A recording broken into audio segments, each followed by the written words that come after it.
Hi everybody, this is Peggy, and today I want to show you what I've done with the new Craft Concept embossing folders that have come out.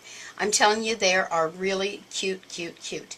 So what I've done is I put together 8 different cards, just showing you simple ways that you can use it, and then I want to show you about the new opening that's on the top of these. Now this is the first one, and this one's called Ramsey's or Muttons, and it's all these little sheep.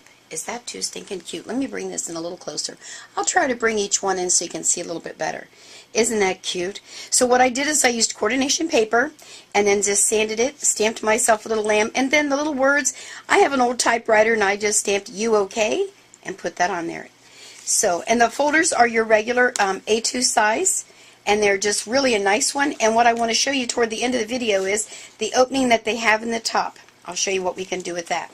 So that's the first one I did. The next one I did was called Tall Trees. Can you see those okay? Aren't those cute? Right here. Again, I used coordination paper. All I did a little bit different here, I took one of my Tim Holtz distress tools and did the edges just to give it a little roughness to it. And then I used an EK Success border punch here, a couple of different stamps, I think Hero Arts, and I'm not sure what that one is, and just did that little bit of twine and some bling and called it a card. Is that too cute? So that, I think I'm going to kind of use that one for a graduation card. This one was a lot of fun. Took a little bit more time. Let me bring that in a little bit closer so you can see. This one was called Daisy Doo. Look at all those old daisies. Now, here's what I did. I embossed it, and then I used my twinkling H2Os. Now, let me show you how I did mine. I saw this a while back, a lady that stored this. Now, I don't remember if it was on Pinterest or if it was just another site, but all of a sudden it dawned on me that I could do that. She took her little twinkling H2Os, took an old CD, like so, and she glued them all on there. And then that's how you store them, just like that. Isn't that awesome? Now, the one thing she did, I forgot to do, is she put the name with a little sticker, or maybe she put it underneath, I'm not sure. Anyway, she named the colors. I don't have the names on my colors. I just call them red, yellow, orange, whatever they are. Isn't that an awesome way to do that? So that's just a little sidebar for you. But that's what I used to color all of these different little daisies. And then just added some ribbon.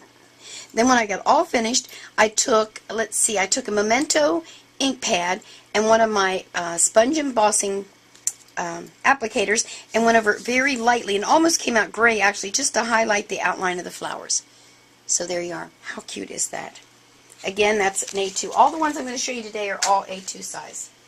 This one is called Bee's Delight. And I guess because now that I see this, at first I couldn't figure out what they were talking about, but I guess they do look like honeycombs. Oh well, I should have put bees on here, but I love butterflies, and this is what I did with mine. Now, I tried to do a few extra different things so you could get some different ideas. That's the whole purpose. I just used a section. What I did is I took my Distress ink, the new one that's out, the Spring Collection by Tim Holtz Distress, and I think it was called Turquoise. Now I can't tell you exactly the name, but that's what I call that color. I went ahead and put that on the inside of my embossing folder, did my paper, and this is the background. That's how I got like that muted little dot looking. Then I took the embossing, or I'm sorry, the ink pad, and went right over the embossing to give it a little bit higher light. Highlighted area there over the edge. So you don't have to use the whole entire thing. You can use sections of your embossing to add a different look. Added my butterflies, and there you are. So let's see. I've got a couple more here I want to show you. Oh, I love, love, love this one. It's another tree one. They call this Lollipop Trees. Are those too cute? Oh, I love those. And I had a stamp from Unity. I've had it for a long time. I love it. He who plants a tree plants a hope. And I just thought that was perfect because that kind of looked like a lollipop. Not exactly like theirs, but there you are. And all I did again was take my ink pad and went over that with the ink pad to paper. And I also used a little bit of my applicating tool to kind of put that darker green in behind there. I colored these with my Memento ink markers and called it a card. Alrighty, let's see, what else have we got here? Oh, this one was cool. This one is just called Solid Stars. Now, did a couple different things. I'm going to see if you can see this. First, it was striped paper, and it's actually a craft paper that came that way, already with the red stripes.